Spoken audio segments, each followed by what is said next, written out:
আমি সৰকাৰ মন্ত্ৰীমণ্ডলক বাইদেউ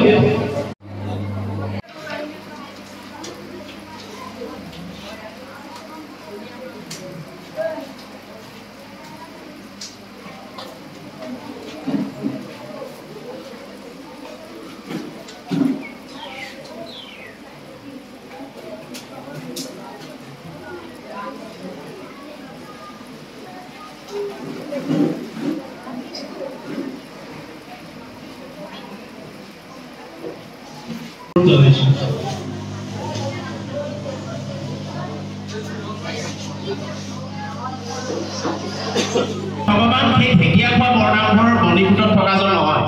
তোমালোকৰ প্ৰথম ভগৱান আছে মা আৰু দেউতা যদি তেওঁ তোমালোকক জন্ম নিদিলেহেঁতেন তেতিয়া তুমি ঢেকীয়া খোৱা মণিপুৰলৈ চাই আঁঠু লৈ ধুতি পিন্ধি গামোচা লৈ সেৱা কৰিব নোৱাৰিলা বুজিলানে সেইটো মানে চাৰিজন ভগৱানক সদায় মানিবা এজন আমি নেদেখা এজন দেউতা মা সংসাৰত যিখিনি শিক্ষা ল'ম শিক্ষকৰ কাৰণে যি প্ৰভাৱ বিস্তাৰ কৰিব সেই প্ৰভাৱ বিস্তাৰে যাতে একো একোজন সুনাগৰিক একো একোজন মানুহ গঢ়ি তাৰ স্মৃতি ৰক্ষা কৰিব কিন্তু সেই স্মৃতিটো ৰক্ষা কৰাৰ ক্ষেত্ৰত আমাৰ কৰণীয় বহুত আছে আজি এখন ফুলনি আমাৰ মিঠু গগৈ ডাঙৰীয়াই উদ্বোধন কৰি থৈ গ'ল অলপ সেই ফুলনিখন ৰক্ষা কৰাৰ দায়িত্ব কিন্তু বিদ্যালয়ৰ শিক্ষক শিক্ষয়িত্ৰী ছাত্ৰ ছাত্ৰীসকলৰ যিগৰাকী ভাল শিক্ষক সেই ভাল শিক্ষকগৰাকীয়ে যি ষ্টুডেণ্ট থাকক যিকোনো জ্ঞানকে পৰিৱৰ্তন কৰিব পাৰে চেঞ্জ কৰিব পাৰে 175 নম্বৰ দি লৈছে ছাৰ ঢুকাই যোৱা 10 মাৰ্চৰ মই ইয়াতে বহি বহি সেইটোৱে লিখি আছো মানে 175টা দিন ছাৰ তেওঁলোকৰ মাজৰ পৰা গুচি গ'ল ক'ত গ'লগে ছাৰ বহুত দূৰলৈতো ছাৰ যোৱা নাই ছাৰৰ যে আজি গছ পুলি ৰুইছে ছাৰৰ যে নাৰ্জী ফুলৰ পুলি ৰুইছে উদ্যানখন যে আছে ধুনীয়াকে ছাৰে আজি ওপৰৰ পৰা চাই আছে আমি এইটো বিশ্বাস কৰোঁ হিন্দু ধৰ্মৰ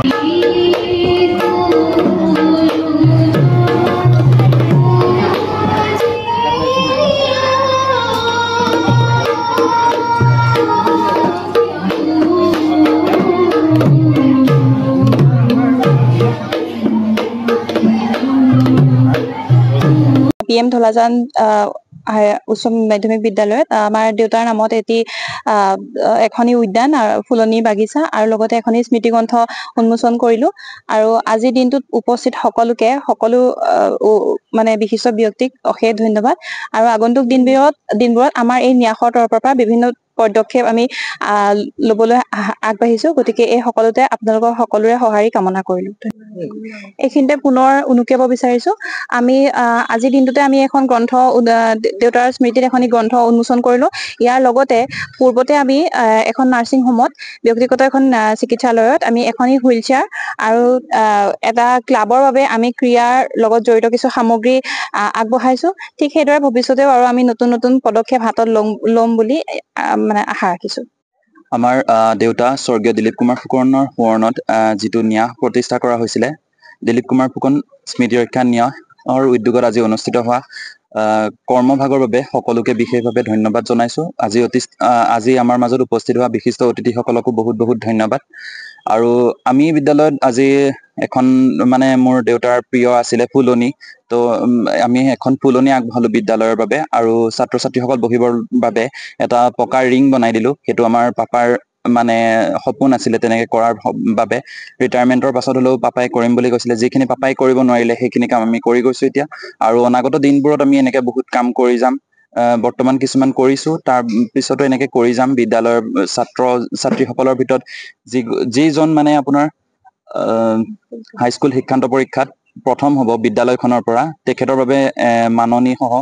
এটা শৈক্ষিক বঁটা আগবঢ়োৱা হৈছে আমাৰ তৰফৰ পৰা বিদ্যালয়ৰ ইমানখিনি সুযোগ দিয়াৰ বাবে বিদ্যালয়ক অশেষ ধন্যবাদ বিদ্যালয় কৰ্তৃপক্ষক উপস্থিত সকলোকে অশেষ ধন্যবাদ আমাৰ ধলাজানৰ PM ধলাজান উচ্চ মাধ্যমিক বিদ্যালয়ত আজি উপস্থিত হৈছিলোহি ইয়াৰে শিক্ষক দিলীপ ফুকন ডাঙৰীয়াৰ যেতিয়া মৃত্যু হোৱাৰ পিছত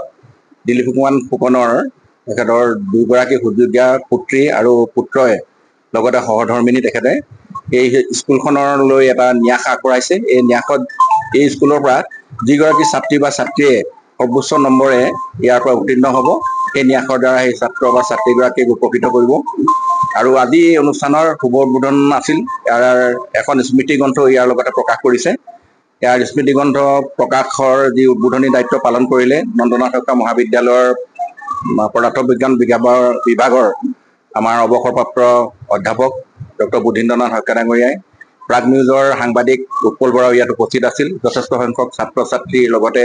স্থানীয় ৰাইজ, শিক্ষক শিক্ষয়িত্ৰীসকল উপস্থিত থাকি অনুষ্ঠানটো বৰ গাম্ভীৰ্যপূৰ্ণ এটা অনুষ্ঠানত অনুষ্ঠিত হ'ল আৰু ইয়াত উপস্থিত থাকি নিশ্চয় বৰ সুখ অনুভৱ কৰিলোঁ। আৰু দিলীপ ফুকন ডাঙৰীয়াৰ স্বৰ্গগত আত্মাৰ মই শ্ৰদ্ধাঞ্জলি জ্ঞাপন কৰিছোঁ আৰু তেখেতৰ আত্মাৰ প্ৰতি আমি শ্ৰদ্ধাঞ্জলি জ্ঞাপন কৰাৰ লগতে আমি যি পৰিয়াল আছে পৰিয়ালৰ যাতে ভগৱানে সদায় কুশলে ৰাখে আৰু তেখেতসকলৰ এই মহৎ প্ৰচেষ্টাক আমি শলাগ লৈছোঁ। ধন্যবাদ। জন্নত দিলীপ কুমাৰ ফুকনদেৱৰ যি ন্যাস প্ৰতিষ্ঠা কৰা হৈছিলে সেই ন্যাসৰ স্মৃতি ৰক্ষাৰ কাৰণে আমি এখন ফুলনি বাগিচা আৰু এটা মানে ল'ৰা ছোৱালী বহিবৰ কাৰণে ৰিং এটা বনাই দিয়া হৈছিলে আৰু লগতে আমি এখন স্মৃতিগ্ৰন্থ তেওঁ স্মৃতি যুগমীয়া হৈ থাকিবৰ কাৰণে উন্মোচন কৰা হ'ল।